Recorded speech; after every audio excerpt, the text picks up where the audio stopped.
Okay, FM. Okay. 101.7. Yanko, when the Monyan John, sorry, when the man for John was saved from Pom. Yes, new Abrim, Mrasha Begani Oho. Now, one na sign Edene Echo, Woopo, Wumpo. Honorable George John was saved from Pom, Anna Echo. 1 hour. Papa. Now, I want to say no pay. Yami adaruma bibia. Ayi, Methodist forward Jumbina, the power will be we say. Damn, Rashas and Autumn, or to the market here.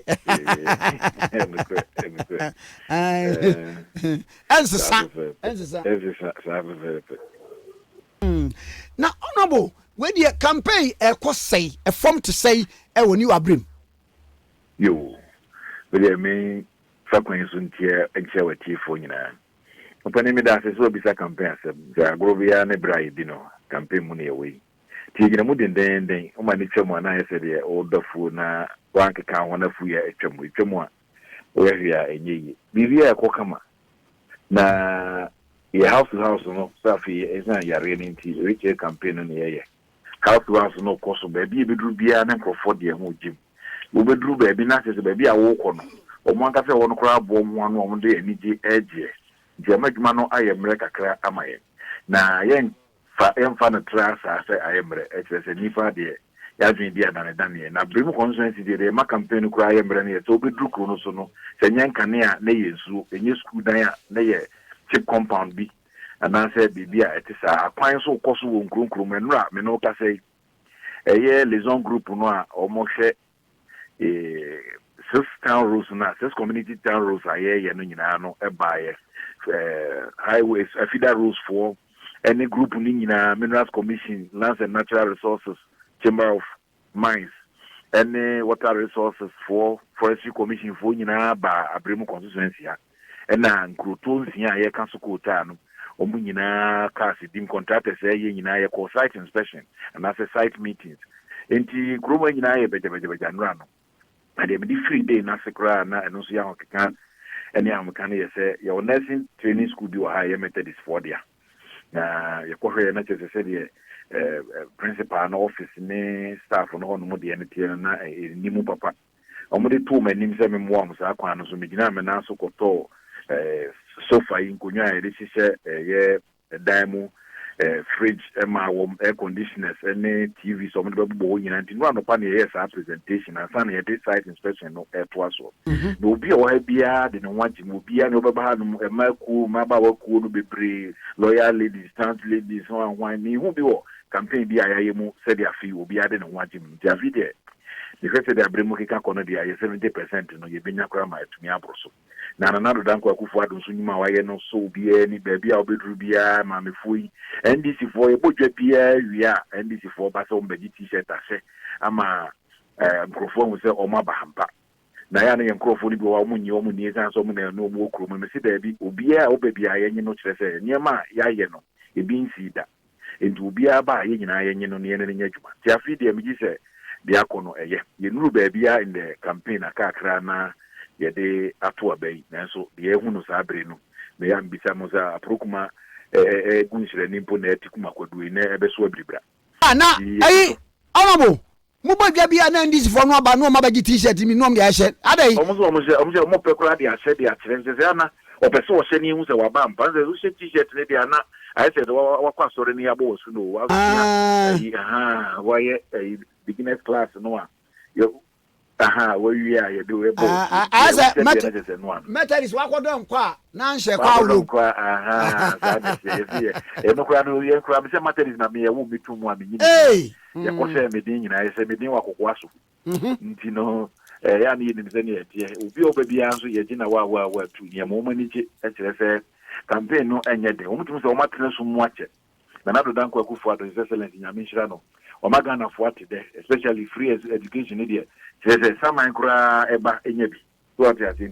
fo no a o mutra ye ya da so ti ase ne de o muka so mu yi papa na ya o mu yi ni kwampa so pa ba bi ebedu na nsan na adwom abremu dwom nurse nursing training fo yi eti wo mu gumu eba be ne ma me fo ma me mu si omu duro no se de omu ade dwa bone a ise bone a yi si omu no je se omu kra nkasa e ga di fo ma ni nyina omu na ade plakasa omu de kire wodwomo no mu nyina e very good a e koso yie pa e boa ye wa je se me a me di party e chiache free yi main chair kura from B96 a me share that active politics there afi abato no be sonko na me ha me ninka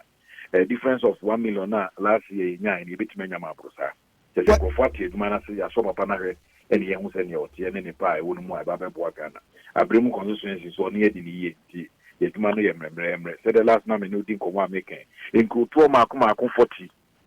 6 aye beto ya no mu ninka me am e mu 42 anya aka be 4 pe na why na o se do atene so mu free de da papa ba ko ewo frɛ wo sɛ dubutuntum yɛkɔ yɛ wati bɛyɛ 97 years wɔso wura medase kyɛ sɛ nyɛ wanka mehu kane akorada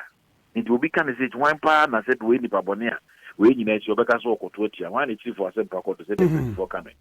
nti me nua kɔ ame yɛha deɛ yɛnim sɛ nkonimdie no awurade de ama yɛnim sɛ nyame ne si hene yɛmfa nhoɔhoa yɛ ho nanso nyame nam nnipa so na ɛsie science no nso woba a yɛ ana wohu sɛ ɛkɔ yie nti saa na mɛka no nɔpɛ na mame mmrai na anu ada ɛna agya wa wonua MP mimfo bi ekokum no anu akora yate se yɛse akyiri mu nipa num ni phone wo mo fa na elidi ami atimi akwakoche wo mo na asɛm yi wo posifo nsɛm mpo de nye ho ne mekɔ ba ko be pie mu ni sɛ sese interior minister akasa ama abaji atum sɛ ye be mamu nyina police protection enkomo yi etesei MPB a wote ye bia ne ye sebe ye party fo a ye nim ehu a ye hu adwuma ye num no nyina no agitum se e ya de papa na ya de a ye ma parliament kura na mpanifo no atu ho anamon e kire se omo akeka ache na afibia BBC a na ya react kakra na san koda BBC a na ya react kakra nti ya de a aso ye ni na ya je no opepam ye nim se ebe ye ntem ama ye nyina ye ho ahenhan e kire se adwuma na ye no se bita frache ye ni nipa na fifiri ha na ye tete obi okura se bi ora de pagya okura no a ohun ahi kura keke no so ewo na adwuma na nkasa nipa nyina ba wo nkyɛn okwa sɔre a opon ya ankrofo gyina hɔ a wombɛka wo masɛm akyerɛw okwa dwabo bi ase a opie ya ankrofo na baabi nso nipa hyia bia baba safo mafo na kan o se baabi nipa edumi no ahyia de dan ya ba ko wo mu a se bita frache obeye Judas wo mu se de Yesu asuafo no ye isa nipa nyina e ba wo nkyɛn a oye nipa wo ntimi mpam obi asɛm obi ema but obi ben wo no ka wo ho a wo security ni a wo training a obetumi kura gyina hɔ de n'ani hwɛ obi ne ya a wo ye ne nkɔmɔ a wo die abra wo ni na wo so a wo so a wo kasa no ɔno so betumi aprompt wo bibi ho na nipa nso ɛde sɛbe nipa wo tu kwan na ba ko nante ya na ɛden obi te wo nkyɛn kura na sɛbe wo tafa so no di nkɔmɔ a yɛn a ekua pen wo kɔfum na kraman kura di wɔkyi a wani je ma sabe wo sisi wo so kyerɛ oni sunsun bi na na nti wo mo so wo training a o betimi abɔ ye ho ban de o de man ye bɛboa ye adwuma na edin na security no so ya de a ehia kyerɛ sɛ asɛm a akoka dan a ebetwi obi wo e campaign kura na wo ka bibia wo ka sempa kura na ono obi je na bɔne enipa nso esi ne so sɛ de oni bɔne a wan hwɛ na wo odi wachi no nam no wɔ baabi a mfese police ni na ka ho a no so bɛboa na so obi a training wɔ saa kwan so na ka ho anti ya de atomu a ya de ho ya de tu ye nuen sɛ nanka bibi ti saa ka no ho a nke bi anko no nkwa kura si form ye so fight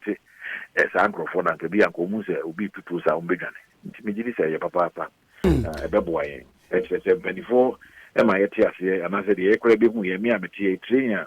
aban de na famu nti ti odi ma famu me committee so mines and energy committee any special budget dia omude amaye ni nyina na investment na ban aye wo yemu na investment ni nyina so yo manfo sika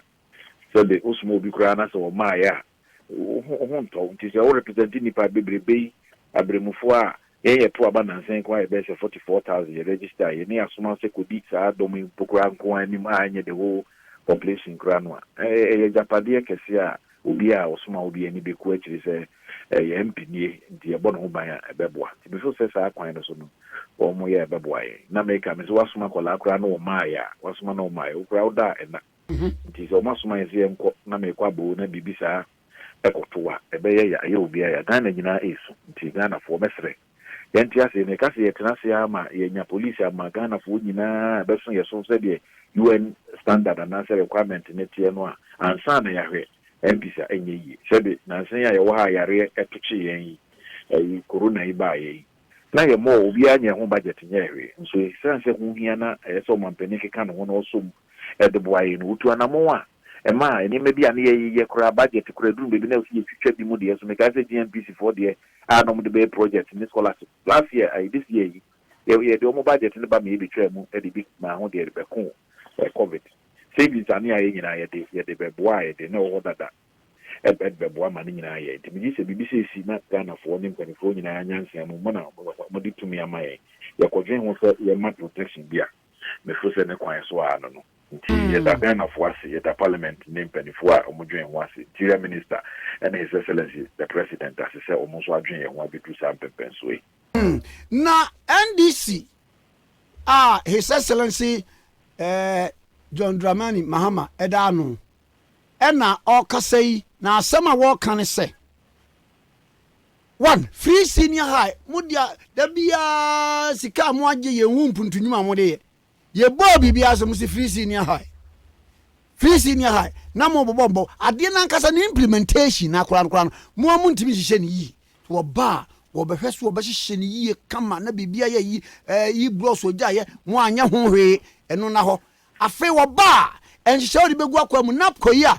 nkwara mo graduate 700 wo ba wo behwe se ebe ye permanent job ba bia ukọ ya ukonya antete napko mu no wo be fa mo ye wo be create 1 million jobs ewo ho eno so da ho afei wo bia pese osuansa no dwuma bia national apprenticeship scheme wo be tua obia ka ene ke do tua utrinsa wasama to bibidie ko pem so betimi asua adwuma no na wakọ afei wosaba university ni so kora no a eno nso no wode niam egu akwa mu se senior high school no wakọ ni free a university ni so ombesa asonasene amratumi aye kama niam awodo ndie wo makeka bi pa na we no embom yo medasi ana mitiare mse na na kwese mpenifo ayi de peni di wani mana obi o tia openi untimi nkasa ma entia no ba nana fo a ya omka sanse ngwe kire omo no minim se omo nso nyame adom omunyansa a omo betumi di ehu se onipa etwa ntro anaso odada wa obetumi ehu mini ye nyina ya wa ha na ye peja asade ye papa eli okran sabre no education minister ebe ka se be ye ya adi 20 years echi e free SHS no bibi e kan ye bia no nkrofo yi kan se enya de be ye na obi a wa announce da se be ye no obi atumi adwene ho ne mpanifo ahyehye ofura ase kura masa atoto ho a se enya de be bo na nkwala ko school bi mbekwa akonyanyem ne na ekeka onyame adaroma yatumi aya manfie mi ansatwam a boni bi anka obi a mom nyina passe aba edi na NDC fo ehu ya afedi omso mbetimi aya mana ye omonyo na net so a omuchicha allowances ne niema nyina mu unipa kwa view school na onya adwuma nye sa unemployed graduate association na wo hoyi na wo ho omutra ho ama omobeka kire se yare eya makado mpenu ye nyina ya TB no omunwen se yebetuma ya de ya mana yebisa se sika na kura ye kofa wo he ewi ase omo se budget mu fa kese ya ye de ko education mu kura no esu ni mfaso ye wura se dun ketia ka kire se omo ba ombetwam na se enche na no mo ye demonstration bi omo nam no mo se free SHS no kura ye 419 minu ya nipa watoto ade hu se yi osan beka kire se obeye ni yi a obeji na di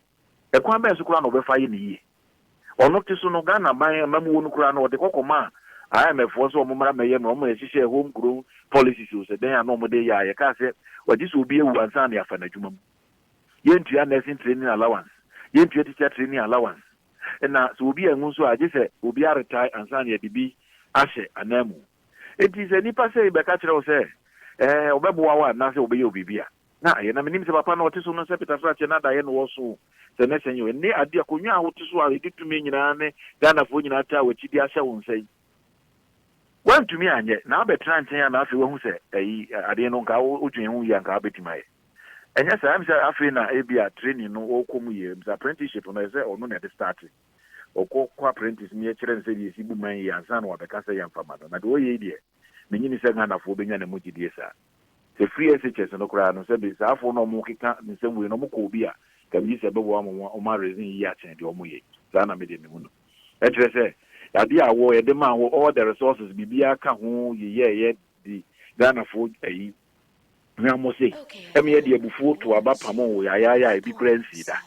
na se be ta frache Ghana no ayi lab bi a ye de experiment no aka se me ye say anye ye ntimi san be try ni say da bi e de amamu be share ndi sin se bia no omo de ye koyachi